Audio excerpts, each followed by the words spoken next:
Samahan niyo ako kasi, ano ba yan? Gusto kong mag-debrief kasi sobrang hype ko pa from SB19's performance sa Lollapalooza.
Pero, syempre kailangan dito sa channel natin, sustainability pa rin yung pag-uusapan. And tinitignan ko si SB19, parang sobrang proud ko sa kanila, as if mga anak ko no? Sobrang proud ko sa kanila kasi nakikita ko na their trajectory is no way but up. Tapos parang feeling ko kayang-kaya nilang i-sustain kasi very sustainable yung nagawa nilang business model if you wanna know more about yung pagiging sustainability nila, please stick with me kasi feeling ko may point naman yung mga sinasabi ko and baka ma-apply nyo rin sa sarili ninyong buhay. Okay, if you're new here, pakilala lang ako. Hi, I'm Jen. I run Sustainably Ambitious. Yun yung channel na ginawa ko na ang goal, share lang ko ano yung mga nalalaman ko on sustainability. Pero disclaimer, I am not an environmentalist. Wala akong degree on climate change pero part ng trabaho ko yung mag-aral, mag-research on sustainability and yung malaman yung mga best practices ng different companies to make sure na sustainable pa rin yung company namin. So, pag may natututunan ako, sinishare ko kasi feeling ko kapag natutunan mo na yung sustainability, parang responsibility mo na to share din yun to others. Kasi baka lack of awareness lang yung nangyayari kaya hindi natin siya nagagawa. So, in my channel, gumawa ako ng series and I call it The 17. So, bakit The 17? Because dito ko i-discuss yung 17 Sustainable Development Goals. Ano ang 17 Sustainable Development Goals? Ito yung goals na pinag-agrihan ng world leaders na members ng UN. Sabi nila, ito yung mga problema natin currently. Gawa tayo ng goals para ma-address itong mga problema na to. So, gumawa sila ng 17 goals to make sure na sustainable pa ang ating world, ang ating planet. So, ginawa nila to 2015 pa. Ang goal nila by 2030 dapat magawa na natin to. 2026 na guys, kaya pa ba? Ako naman, ang goal ko is humanize natin itong mga sustainable development goals na to para hindi sila masyadong technical and nakikita natin paano ba ito na-apply sa araw-araw na buhay ko as a normal individual. So yun siya. Today, ang gusto kong pag-usapan natin is, kain ako, okay lang. Gusto kong pag-usapan natin is Sustainable Development Goal number 16, Peace, Justice, and Strong Institutions. So, itong Sustainable Development Goal na to may ina-address siya na 3 major problems. Peace will address violence. So, ibig sabihin ng violence, peace Hindi ibig sabihin na basta peaceful lang lahat ng tao, basta walang war, ganyan. Yes, yun siya. Pero kasama din diyan yung mawala sa na lahat ng forms of violence. So, domestic violence, social violence sa social media, child labor, human trafficking, and all forms of exploitation or abuse na ginagawa mo sa kapwa mo tao. Like, lahat ng crimes kasama dyan. Yun yung peace. Yung second is justice. So, alam natin, justice, kasi rinig na rinig natin yung justice system. So, ano yung ibig sabihin ng justice? Ibig sabihin yan, sana lahat ng tao may access to justice and fairness. So parang medyo related siya to equality. That's justice. And then finally, strong institutions. So, yung ibig sabihin nito, strong institutions, feeling ko ang ina-address nito is corruption. Ito yung, ang ina-address niya is weak institution. Ito yung mga institution na parang nagpapadala sa maling sistema kasi hindi nila na-uphold yung peace and yung justice na dapat pinapalaganap nila doon sa society nila. So weak sila kasi anytime pag nawala yung trust ng mga tao sa kanila, magka-crumble yung institution na yun. So parang hindi ka kampante kasi lagi kang may fear na, anytime soon, pwedeng mawala lahat ng to. Sabi ni Sustainable Development Goal 16, kaya natin to binubuo kasi kapag nag-develop ka and hindi foundation itong tatlong to, hindi mo yan masusustain kasi mawawala din yan eventually. So, lahat ng pinag-iarapan mo to develop, pwede siyang mawalain na. Parang Thanos levels. I am inevitable.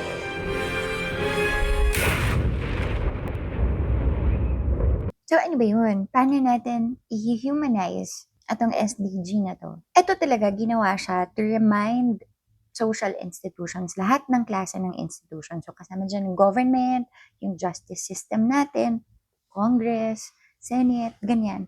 To remind everyone kung ano yung basic foundation ng isang social institution. Pero ibabalik natin siya sa core foundation nitong government. Sa pagkakaintindi ko, it's all about trust. Paano ka magtitiwala sa isang institution? Pag nakikita mo na ang pinapalaganap niya is peace, pag nakikita mo na just and fair yung institution na yun, and pag nakikita mo na reliable siya, so strong siya, yung parang hindi ka natatakot basta-basta na parang, sobrang rupok nito, bigla-bigla na lang itong magbabago. Parang ganon. So, trust ng tao ang magpapatakbo sa strong institution. Pag pinag-usapan natin yung trust, hindi naman, di ba parang lagi nating naririnig na trust is not automatically given, it's earned. Earned naman talaga siya. Tayo, naisip ba natin, paano ko ba na-determine kung kanino ako magtitiwala? Subo muna tayo. For me, yung trust, yan, yung thinking natin sa kung anong institution yung deserve natin, influenced yan by our experience in the past. Para sa akin, anong unang-unang institution ba yung kinamulatan natin? Sa akin, family yun eh. I'm just very blessed na yung family ko, maganda yung pagpapalaki sa amin. So, hindi naman kami ganun kayaman, pero hindi kami naghirap. Well, at least sa perspective ko, no, baka magaling lang yung parents ko magtago ng struggles that time. I feel like nabigay naman nila sa amin kung ano yung mga basic needs namin. Tapos bukod doon, maganda rin yung kinalakihan namin na family na talagang maganda yung bond, maganda yung respect sa isa't isa, nandun yung forgiveness kasi makikita mo naman, hindi naman lahat perfect all the time. Pero tinuro ng parents ko, ng papa ko, sa amin magkakapatid na hindi kayo pwedeng mag-away-away. Dapat laging yung kakampi ang isa't isa. Yan. Kasi yan sa mga tinuro sa amin. So, dun mo din matututunan yung accountability. Yung ate, kung nakikinig ka, sorry. Yung ate ko dati kasi nung high school, parang medyo cool yan eh. Di ba pag high school ka, parang ang dami mong rebellious moments. Yan. Siyempre, papagalitan siya kasi bata pa siya, minor pa siya nun. Accountability. Yung papa ko, hindi niya pinalagpas na walang lesson na matututunan yung ate ko pag may nagawa siyang mali. And even sa akin, meron ng statement yung papa ko na hanggang ngayon, ito yung tandang-tanda ko kaya parang value ko siya. wag na wag mong gagawin ang isang bagay na hindi mo alam ang outcome. So, parang ibig sabihin, pag-isipan mong mabuti kasi hindi mo pwedeng maging excuse, sorry, hindi ko alam na ganun pala. Hanggang ngayon, ganun. Ganun. Okay. Ganun pa rin ako mag-isip. But hindi ko naman i-discount yung fact na hindi lahat maayos yung family or maayos yung upbringing. Meron mga broken family, meron yung mga nag-struggle talaga, and I respect that. And yung iba, they turn that experience into something na natutunan nila. Kaya pag sila na yung bumuo ng sarili nilang family, they will make sure na they will be better. Meron din namang iba na because na trauma na sila doon, parang nadala na nila. So medyo affected din yung institution na ibubuo nila on their own. And understandable kasi nga feeling ko doon nagsisimula lahat. Okay, so yung mga lessons na yan, sa una mong institution, yan yung dadalhin mo pagtanda. That's why, kapag maghahanap ka ng boyfriend, ganyan, titignan mo na rin yung mga tao na aligned sa values na kinalakihan mo, di ba? So, ay boyfriend, ganyan, pag hindi kayo match, sorry, thank you, next. Pag naghanap ka ng work, minsan mararamdaman mo na lang na, itong company na to parang hindi aligned sa values ko. Meron kang basehan na ito yung values na dapat pinaninindigan ko, ito yung principles ko. Ganun siya. Ganun din yung mga brands na sinusuportahan natin. Like, ako ngayon, magiging conscious ako na parang I support local. And yung local brand na yun, parang kailangan sustainable din yung ginagawa niya. Meron siyang value. Wala man lang yung parang balita na pangit yung patakbo nito, hindi siya okay sa employees niya, etc. Yan. Tinitingnan ko na yung values ng brand na sinusupport ko. Dito na ngayon ako papasok sa SB19.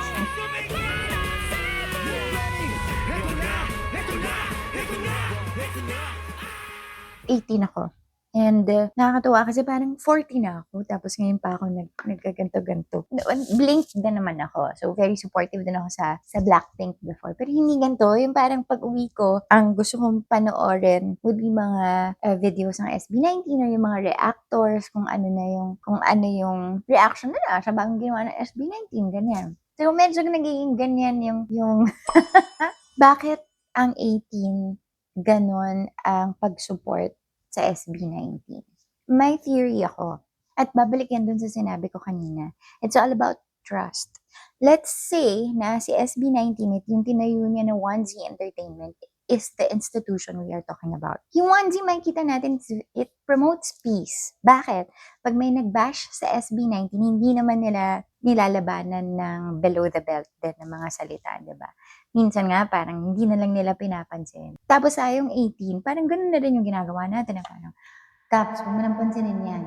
Mas magiging viral lang yan. Huwag mo na siyang bigyan ng screen time. And which I think is more peaceful kaysa yung parang ang utak natin, kailangan natin i-defend lang, i-defend. Minsan, kapag nakipagtalo tayo sa isang tao na alam natin ang goal talaga ay manira or hindi naman talaga niya goal na matuto, hindi effective na mag-engage ka pa sa kanya. Parang masasayang lang yung oras mo. Kailangan mo rin pangalagaan yung peace of mind mo.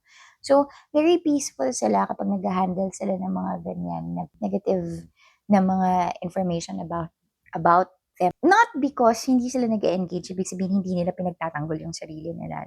Napapagtanggol nila yung sarili nila through their craft. Papakita nila na hindi namin kayo papatulan dyan, pero ipapakita namin na mali yung sinasabi nyo about us. So, todo practice sila, ini-improve nila yung craft nila. So, anong nangyayari? Yung mga nambabash sa kanila, yun yung napapahiya. Eventually, that's justice. Kasi ayaw mo na may natatapakan and inilalaban mo yung rights mo. Pero ginagawa mo siya in such a way na wala kang tinatapakan na iba. Parang ang ganda nun. Lumalaban ka pero hindi ka nananakit. Yun lang. Kung ang outcome kung nasasaktan sila sa kinatatayuan ni SB19 ngayon, sorry sa kanila, hindi na yun kasalanan ng SB19. That's justice. And then, alam natin na very strong yung institution na natayo nila kasi nakuha na nila yung trust nung 18 sa kanila. Imagine natin na itong limang batang ito, bata talaga, silang lima. Sila mismo yung product na ginawa nila eh. Hindi lang yung songs, hindi lang yung dance, talagang yun yung craft nila, pero the product, sila yun. How do we see them? Nakita natin yung ugali nila, nakita natin yung character nila, yung resilience nila, and dun tayo nagtiwala. Nakita natin na kahit anong mangyari dito sa mga batang to, kaya nilang mag-push forward and hindi tayo mapapahiya pag sinuportahan natin sila. Yun yung trust because they are very reliable. Yung trust nung fandom nila, andun lang talaga. And kahit anong gawin nila ngayon, pag naglabas sila, yung tiwala ng mga tao na parang may rason kung ba't nila ito ginawa. Diba? May ganun na tayo ngayon. Minsan, blind faith. Pero mas madalas, na totoo naman na may rason sila. Hindi lang talaga sila very vocal minsan and very mysterious sila madalas, diba? Pero may reason sila and yung reason nila is never to hurt anyone. Yun yung pinaka na sinusuportahan ko dyan.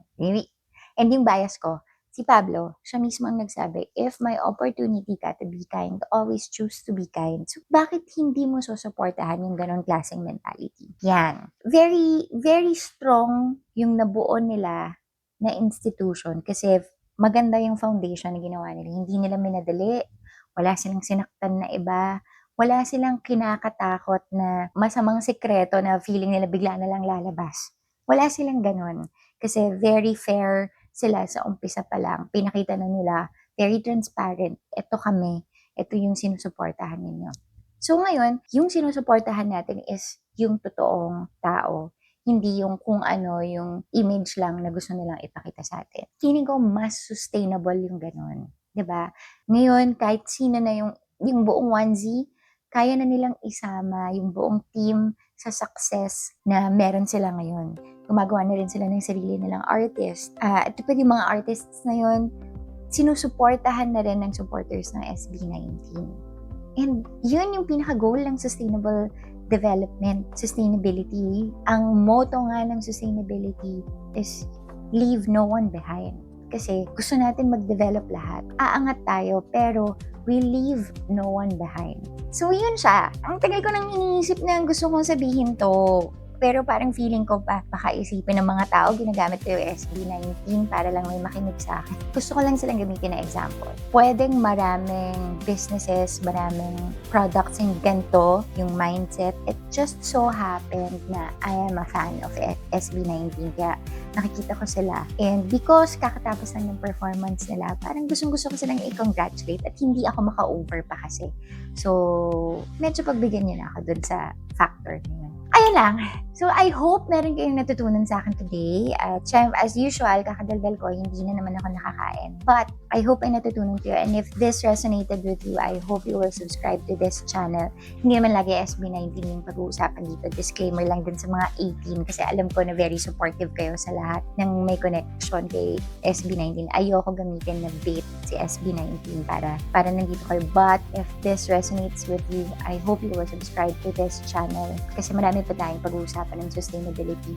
So, patapos na yung the 17 kasi we are on SDG number 16. So, this is the second to the last Sustainable Development Goal. Pag natapos natin lahat ng 17 Sustainable Development Goals, we will return to the normal discussions on sustainability, personal development, and how to develop sustainably.